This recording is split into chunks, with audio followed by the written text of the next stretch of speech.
നിലമ്പൂർ ഉപതിരഞ്ഞെടുപ്പിൽ 75.27% പോളിംഗ് രേഖപ്പെടുത്തി. തിരഞ്ഞെടുപ്പ് കമ്മീഷനാണ് അന്തിമ കണക്ക് പുറത്തുവിട്ടത്. മികച്ച പോളിംഗ് രേഖപ്പെടുത്തിയതോടെ മണ്ഡലം പിടിച്ചെടുക്കാനാകും എന്നുള്ള ആത്മവിശ്വാസത്തിലാണ് മുന്നണികൾ. വാർത്തയുടെ വിശദാംശങ്ങളുമായി ഡി ബിനോയ് ചേരുന്നുണ്ട്. ബിനോയ്, ഇലക്ഷൻ കമ്മീഷന്റെ അന്തിമ കണക്ക് പുറത്തു വരുമ്പോൾ 75.27% രേഖപ്പെടുത്തിയ പോളിംഗ്.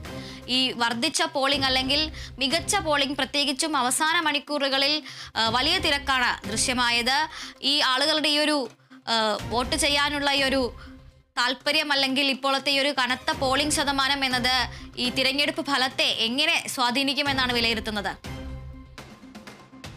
അവസാന കണക്ക് ഇന്ന് രാവിലെയാണ് തെരഞ്ഞെടുപ്പ് കമ്മീഷൻ പുറത്തുവിട്ടത്. 75.27 എന്നാണ് കണക്ക് സൂചിപ്പിക്കുന്നത്. പല ബൂത്തുകളിലും, അതായത് മൊത്തം 263 ബൂത്തുകളാണ്. പല ബൂത്തുകളിലും 80 മുതൽ 85% വരെ പോളിംഗ് നടന്നിട്ടുണ്ടെന്നാണ് സൂചനകൾ. അതുമാത്രമല്ല, അതിൻ്റെ കണക്കുകളും ഇലക്ഷൻ കമ്മീഷൻ ബൂത്ത് തിരിച്ചുള്ള കണക്കുകളും പുറത്തുവിട്ടിട്ടുണ്ട്.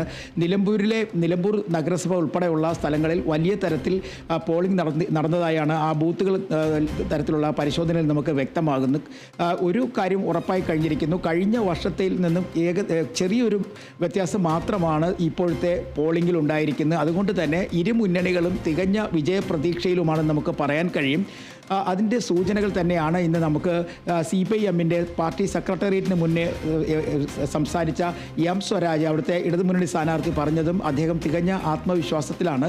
പാർട്ടി വോട്ടുകൾ എങ്ങും ചോർന്നു പോയിട്ടില്ല. ഒപ്പം അൻവറിന് എതിരായുള്ള വോട്ടുകൾ കൂടി സമാഹരിച്ചു കഴിഞ്ഞാൽ LDFന് വിജയിക്കാൻ കഴിയും എന്നുള്ള ശുഭപ്രതീക്ഷയാണ് CPIM നേതാക്കൾ പങ്കുവെക്കുന്നത്. കഴിഞ്ഞതിൽ നിന്നും വ്യത്യസ്തമായി സർക്കാരിൻ്റെ നയപരമായ തീരുമാനങ്ങളും ഒപ്പം ഭരണ നേട്ടങ്ങളും ജനങ്ങളിൽ എത്തിക്കാൻ കഴിഞ്ഞു എന്നുള്ളത് ഒരു വലിയ നേട്ടമായിട്ടാണ് നേതാക്കന്മാർ പങ്കുവയ്ക്കുന്നത്. അത്തരത്തിൽ ജനോപകാരപ്രദമായ പദ്ധതികൾ ജനങ്ങൾ അംഗീകരിച്ചതിൻ്റെ തെളിവായിട്ടായിരിക്കും ഈ വിജയമെന്നും അവർ പറയുന്നു. UDF ആകട്ടെ നേരെ തിരിച്ചാണ് പറയുന്നത്. ഭരണവിരുദ്ധ വികാരം വലിയ തരത്തിൽ വോട്ടായി UDFിലേക്ക് എത്തിച്ചേർന്നുവെന്നും അത്തരത്തിലുള്ള വോട്ടുകളാണ് ഇത്രയും ശതമാനം ഉയരാൻ കാരണമെന്നും അവർ വ്യക്തമാക്കുന്നുണ്ട്. എന്തായാലും UDFനെ സംബന്ധിച്ചിടത്തോളം സാധാരണഗതിയിൽ നിന്നും വ്യത്യസ്തമായി കോൺഗ്രസിനകത്ത് പടലപ്പിണക്കങ്ങളില്ലാതെ ഒരു തെരഞ്ഞെടുപ്പ് പ്രചരണം നടത്താൻ കഴിഞ്ഞു. ഒപ്പം ഈ തെരഞ്ഞെടുപ്പിൽ ഏറ്റവും മുന്നിൽ നിന്ന് പടം നയിച്ചത് മുസ്ലിം ലീഗ് ആയിരുന്നു. ലീഗിൻ്റെ സാധാരണഗതിയിലൊരു മെല്ലപ്പോക്ക് പല സ്ഥലങ്ങളിലും കാണാറുണ്ടെങ്കിൽ ഇത്തവണ ഇവിടെ നിലമ്പൂരിൽ അത്തരത്തിലൊരു മെല്ലപ്പോക്ക് നയം ഇല്ലായിരുന്നു. മുന്നിൽ നിന്ന് തന്നെ ലീഗ് നേതാക്കന്മാർ പടം നയിച്ചു എന്ന് പറയാൻ കഴിയും. എല്ലാ മേഖലകളിലും ലീഗ് നേതാക്കന്മാരുടെ സാന്നിധ്യമുണ്ടായിരുന്നു. യൂത്ത് ലീഗ് ഉൾപ്പെടെയുള്ളവരുടെ സജീവ പ്രവർത്തനങ്ങളുണ്ടായിരുന്നു. അതുകൊണ്ട് തന്നെയാണ് ഇത്തരത്തിൽ വോട്ടിംഗ് ശതമാനം ഉയർന്നതെന്ന് കണക്കാക്കപ്പെടുന്നു. ഇനി വോട്ട് ചെയ്യാനുള്ളവരിൽ അധികം പേരും പ്രവാസികളും ഒപ്പം വോട്ടേഴ്സ് ലിസ്റ്റിൽ നിന്നും ഒഴിവാക്കപ്പെടേണ്ടതായിട്ടുള്ള മരണമടഞ്ഞവരുടെ പേര് വിവരങ്ങളുമാണ് എന്നാണ് ചില സൂചനകളായി പറയുന്നത്. എന്തായാലും കനത്ത പോളിംഗ് എന്ന് തന്നെ നമുക്കിതിനെ പറയാൻ കഴിയും. സാധാരണ ഉപതെരഞ്ഞെടുപ്പുകളിലും തന്നെ ഇത്രയധികം പോളിംഗ് ശതമാനം ഉയരുന്ന പതിവില്ല. എന്തായാലും ഈ 23 ദിവസത്തെ പ്രചരണം ഫലപ്രദമായി എന്ന ഉറച്ച വിശ്വാസത്തിലാണ് രണ്ട് മുന്നണികളും, ഇടതുമുന്നണിയും ഒപ്പം തന്നെ UDFും. അതേസമയം ചെറിയ പടലപ്പിണക്കം എന്ന് കോൺഗ്രസിന് ഉള്ളിലുണ്ടായിരുന്നെങ്കിൽ പോലും പുറത്ത് ഇന്നലെ ഒരു അപസ്വരമായി ഉയർന്നു വന്നത് ശശി തരൂർ ഉച്ചയ്ക്ക് നടത്തിയ വാർത്താ സമ്മേളനമായിരുന്നു. തന്നെ ആരും അവിടേക്ക് ക്ഷണിച്ചില്ല, നിലമ്പൂരിലെ പ്രവർത്തനങ്ങൾക്കായി ആരും ക്ഷണിച്ചില്ല, ഒരു മിസ്ഡ് കോൾ പോലും ഉണ്ടായില്ല. അത് തനിക്ക് വളരെയധികം വിഷമമുണ്ടാക്കിയ തരത്തിലൊക്കെ അദ്ദേഹം ഒരു പ്രസ്താവന നടത്തിയെങ്കിലും അത് അക്ഷരാർത്ഥത്തിൽ കോൺഗ്രസ് നേതാക്കന്മാർ തള്ളിക്കളയുകയായിരുന്നു. അത് മാത്രവുമല്ല, KPCC അധ്യക്ഷൻ തന്നെ രംഗത്തെത്തി താരപ്രചാരകരുടെ 40 പേരുടെ ലിസ്റ്റിൽ 8ാമനായി ശശി തരൂർ ഉണ്ടായിരുന്നു എന്ന് അദ്ദേഹം വ്യക്തമാക്കുകയും ചെയ്തു. ഒപ്പം ഒരു കാര്യം അദ്ദേഹം ഇന്ന് രാവിലെ പറഞ്ഞത്, AK ആൻ്റണി ഒഴികെ ബാക്കി എല്ലാ നേതാക്കന്മാരും നിലമ്പൂരിലെത്തി അവിടെ അവർ പ്രചരണ പരിപാടികളുടെ ഭാഗമായി. AK ആൻ്റണി അദ്ദേഹത്തിൻ്റെ ആരോഗ്യ പ്രശ്നങ്ങൾ കൊണ്ടാണ് വരാതിരുന്നത്.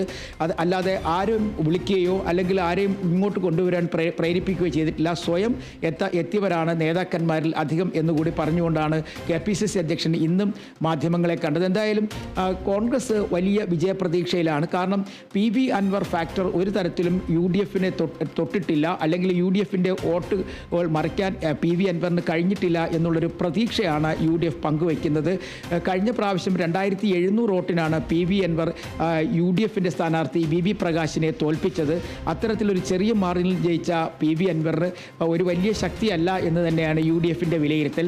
പിന്നെ മലയോര മേഖലകളിലും കുടിയേറ്റ കർഷകരുടെ മേഖലയിലും വലിയ സ്വാധീനം ചെലുത്താൻ അൻവറിന് കഴിഞ്ഞിരുന്നില്ല. മാത്രമല്ല ഈ നിലവിൽ ഇപ്പോഴത്തെ പ്രചരണ പരിപാടിയിലും ഒരു തരത്തിലും ഏശിയിട്ടില്ല എന്ന് തന്നെയാണ് നേതാക്കന്മാർ പറയുന്നത്. അതേസമയം അൻവറിനോടൊപ്പം ഉണ്ടായിരുന്ന വോട്ടുകൾ മാറ്റമില്ലാതെ ഒപ്പം തുടരുന്നു. അത് കേവലം ഒരു 5000 മുതൽ 7000 വരെ വോട്ടായിരിക്കും എന്നാണ് UDFിൻ്റെ വിലയിരുത്തൽ. അത്രയും വോട്ട് പിടിച്ചാൽ തന്നെയും അത് UDFിന് ഒരു തരത്തിലും ബാധിക്കുകയില്ല. അതേസമയം LDF ആകട്ടെ ഒരു ചെറിയ ആശങ്ക ഉണ്ടായിരുന്നത് അൻവർ ഏതെങ്കിലും തരത്തിൽ CPMൻ്റെ വോട്ടുകൾ തട്ടിയെടുക്കുമോ, അല്ലെങ്കിൽ അവിടെ എന്തെങ്കിലും വിള്ളലുണ്ടാക്കാൻ അൻവറിന് കഴിയുമോ എന്നൊക്കെ ഒരു ചിന്തയുണ്ടായിരുന്നു. എന്നാൽ പാർട്ടി വോട്ടുകളിൽ ഒരു ചെറിയ ശതമാനം പോലും എങ്ങും പോയിട്ടില്ല. അത് കൃത്യമായി പാർട്ടിക്ക് തന്നെ കിട്ടി. അത് എം സ്വരാജിന് ലഭിച്ചു. അതാണ് ഇത്രയധികം പോളിംഗ് ശതമാനം ഉയരാൻ കാരണമെന്നാണ് LDFിൻ്റെ വിലയിരുത്തൽ. എന്തായാലും രണ്ട് മുന്നണികളും വലിയ പ്രതീക്ഷയിലാണ്. അതുല്യ. ബിനോയ്, കഴിഞ്ഞ തവണ LDFിന് വലിയ രീതിയിൽ ഭൂരിപക്ഷം ഉണ്ടായ 5 പഞ്ചായത്തുകളിലും അതുപോലെ തന്നെ നഗരസഭയിലുമാണ് LDF വലിയ രീതിയിൽ ലീഡ് ചെയ്തത്. ഇത്തവണയും അത്തരത്തിൽ നഗരസഭയിലും എടക്കരയിലുമെല്ലാം വലിയ പോളിംഗ് രേഖപ്പെടുത്തിയിട്ടുണ്ട്. ബിനോയ് സൂചിപ്പിച്ചതുപോലെ തന്നെ ശരാശരി അല്ലെങ്കിൽ മൊത്തമായുള്ള പോളിംഗ് ശതമാനത്തേക്കാൾ പോളിംഗ് രേഖപ്പെടുത്തിയ മേഖലകളുണ്ട്. അതുകൊണ്ട് തന്നെ ആ മേഖലകളിൽ കഴിഞ്ഞ കൊല്ലം ലീഡ് ചെയ്ത പാർട്ടികളെ സംബന്ധിച്ചിടത്തോളം ശുഭസൂചനകൾ, അതുപോലെ എത്ര വോട്ടിന്റെ ഭൂരിപക്ഷം മുതലായ പ്രതീക്ഷകളെല്ലാം തന്നെ ഇപ്പോൾ പുറത്തു വന്നിട്ടില്ലേ? തീർച്ചയായും ചില ബൂത്തുകളിൽ, അതായത് മൊത്തം 263 ബൂത്തുകളാണുള്ളത്. അതിൽ ചില ബൂത്തുകളിൽ 85 മുതൽ 88% വരെ പോളിംഗ് നടന്നിട്ടുണ്ട്. അങ്ങനെ ഒരു 5ഓളം ബൂത്തുകളാണ് കണക്കിൽ പറയപ്പെടുന്നത്. അപ്പോൾ ഇത്തരത്തിലുള്ള പോളിംഗ് നടന്നിരിക്കുന്നത് ഒന്ന് നഗരസഭ അതിർത്തിയിലാണ്, നഗരസഭയിലുള്ള ബൂത്തിലാണ് 1-2 എണ്ണം. ഒപ്പം UDFിന് കഴിഞ്ഞ പ്രാവശ്യം UDFിന് ഏറ്റവും കൂടുതൽ വോട്ട് സമ്മാനിച്ച ചുങ്കത്തറയിലും ഇത്തരത്തിൽ പോളിംഗ് നടന്നിട്ടുണ്ട്. കഴിഞ്ഞ പ്രാവശ്യം 2 പഞ്ചായത്തുകളാണ് UDFിന് അനുകൂലമായി വന്നത്, ചുങ്കത്തറയും മുത്തേടവും. ഇവിടെയൊക്കെ കനത്ത പോളിംഗ് നടന്നിട്ടുണ്ട്. പിന്നെ പഞ്ചായത്തിൻ്റെ ഭരണം നോക്കുമ്പോഴും 5 പഞ്ചായത്തുകൾ UDFിനൊപ്പവും 2 പഞ്ചായത്തുകളും നഗരസഭയും LDFിനൊപ്പവുമാണ്. ആ മാർജിനിൽ നോക്കുമ്പോൾ തന്നെയും അതൊക്കെ വെച്ച് കണക്ക് എടുത്തുകൊണ്ടാണ് ഇന്ന് LDF UDF നേതാക്കന്മാർ പരസ്പരം വിജയം അവരുടേതാണ് എന്നുള്ള അവകാശവാദം ഉന്നയിക്കുന്നത്. എന്തായാലും ഒരു കാര്യം ഉറപ്പാണ്, പ്രതീക്ഷിച്ചതിനപ്പുറത്തേക്ക് വോട്ടിംഗ് ശതമാനം ഉയർന്നിരിക്കുന്നു. നേതാക്കന്മാർ പ്രതീക്ഷിക്കുന്നത് 70 മുതൽ 72% വരെ പോളിംഗ് ഉയരും എന്നായിരുന്നു. അതിൽ നിന്നെല്ലാം അവരെല്ലാം അമ്പരപ്പിച്ചുകൊണ്ട് 75% പോളിംഗ് ഉയർന്നിരിക്കുന്നു എന്നുള്ളതാണ് 2 പേർക്കും വിജയ സാധ്യത തുല്യമായി അവർ ഉന്നയിക്കുന്നതിൻ്റെ കാര്യം. എന്തായാലും ഒരു കാര്യം ഉറപ്പായിരിക്കുന്നു, ചില ബൂത്തുകളിൽ, നിർണായകമായ ചില ബൂത്തുകളിൽ വലിയ തരത്തിലുള്ള പോളിംഗ്, അത് പ്രത്യേകിച്ച് ഞാൻ ഈ സൂചിപ്പിച്ച UDFിന് മേൽക്കൈയുള്ള പഞ്ചായത്തുകളുണ്ട്, പഞ്ചായത്ത് ഭരിക്കുന്ന ആ പഞ്ചായത്തുകളിൽ വലിയ തരത്തിൽ വോട്ടിംഗ് നടന്നിരിക്കുന്നു ചില ബൂത്തുകളിൽ.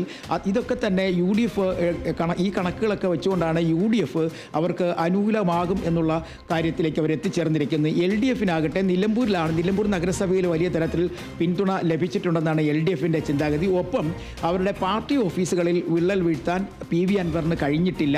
പാർട്ടി വോട്ടുകൾ കൃത്യമായി മുന്നോട്ട് കൊണ്ടുപോകാൻ പാർട്ടിക്ക് കഴിഞ്ഞിരിക്കുന്നു. അത് വിജയത്തിലേക്ക് എത്തിക്കും എന്നുള്ള പ്രതീക്ഷ LDFിനുമുണ്ട്. എന്തായാലും വോട്ടിംഗ് കണക്കുകൾ വെച്ചുള്ള ഈ മുന്നണികളുടെയും വാദപ്രതിവാദങ്ങൾ ഇന്ന് ഉണ്ടാകും, അത് ഉറപ്പാണ്. ഇന്ന് പാർട്ടി സംസ്ഥാന സെക്രട്ടേറിയറ്റ് യോഗത്തിന് ശേഷം CPIM സംസ്ഥാന സെക്രട്ടറി ഒരു പക്ഷേ മാധ്യമങ്ങളെ കാണാനുള്ള സാധ്യതയുണ്ട്. കാരണം നിലമ്പൂരിലെ പ്രശ്നങ്ങൾക്കപ്പുറം കഴിഞ്ഞ ദിവസങ്ങളിലൊക്കെ വലിയ തരത്തിൽ പ്രതിസന്ധിയായി ഉയർന്നു വന്നത് CPIM RSS ബന്ധത്തെക്കുറിച്ച്, അതായത് അടിയന്തരാവസ്ഥ സമയത്ത് 1975 മുതൽ 77 വരെയുള്ള കാലഘട്ടത്തിൽ അടിയന്തരാവസ്ഥ സമയത്ത് CPIM ജനസംഘവും ജനതാ പാർട്ടിയും ഒക്കെ ആയിട്ട് അന്ന് RSSുമായിട്ടൊക്കെ ഉണ്ടായിരുന്ന ബന്ധം ത്തെക്കുറിച്ച് അദ്ദേഹം നടത്തിയ, അതായത് CPIM സംസ്ഥാന സെക്രട്ടറി നടത്തിയ പരാമർശം, ആ പരാമർശം വലിയ തരത്തിൽ ചർച്ചയായി മാറിയിരുന്നു. കോൺഗ്രസ് അത് ഏറ്റുപിടിച്ചുകൊണ്ട് വലിയ തരത്തിലൊരു ചർച്ചയാക്കി മാറ്റാൻ ശ്രമിച്ചു. KPCC അധ്യക്ഷൻ, പ്രതിപക്ഷ നേതാവ്, UDF കൺവീനർ തുടങ്ങിയവരെല്ലാം തന്നെ ഈ RSS CPIM ബന്ധത്തെക്കുറിച്ച് വലിയ തരത്തിലുള്ള വാദപ്രതിവാദങ്ങൾ ഉയർത്തിവിട്ടു. ഇത് എത്ര കണ്ട് മണ്ഡലത്തിൽ വോട്ടായി മാറി എന്നുള്ള കാര്യമൊക്കെ ആണ് ഇന്നത്തെ സെക്രട്ടേറിയറ്റ് യോഗത്തിൽ ചർച്ച ചെയ്യപ്പെടാനുള്ള സാധ്യത. എന്തായാലും ഇന്നത്തെ സെക്രട്ടേറിയറ്റ് യോഗത്തിന് ശേഷം CPIMൻ്റെ ഒരു വിലയിരുത്തലുണ്ടാവും. അത് പുറത്തേക്ക് വരാൻ ഉച്ചയോടുകൂടി തന്നെ അത്തരം കണക്കുകളൊക്കെ പുറത്തു വരാനുള്ള സാധ്യതയുണ്ട്. കോൺഗ്രസ് ആകട്ടെ വലിയ ആത്മവിശ്വാസത്തിലാണ്, വിജയം ഉറപ്പാണ് എന്ന് പറയുന്നു. സ്ഥാനാർത്ഥി ഉൾപ്പെടെയുള്ളവർ അവർ ഭൂരിപക്ഷം ഉൾപ്പെടെയുള്ളവ പറയുന്നുണ്ട്. ഏകദേശം 10,000-നും 15,000-നും ഇടയ്ക്കുള്ള ഭൂരിപക്ഷത്തിൽ UDFിൻ്റെ സ്ഥാനാർത്ഥി ആര്യാൻ ഷൗക്കത്ത് ജയിക്കുമെന്നുള്ള പ്രതീക്ഷയാണ് UDF നേതാക്കൾ പങ്കുവയ്ക്കുന്നത്. അതുല്യ.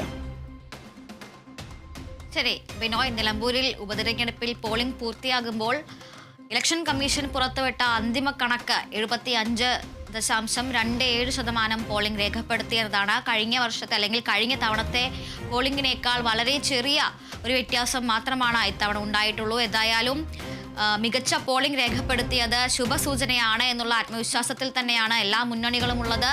ഇനി ഫലം അറിയാൻ വേണ്ടിയുള്ള കാത്തിരിപ്പാണ്. ജൂൺ 23-ന് വോട്ടെണ്ണൽ പൂർത്തിയാകുമ്പോൾ നിലമ്പൂർ ആർക്കൊപ്പം എന്നറിയാം.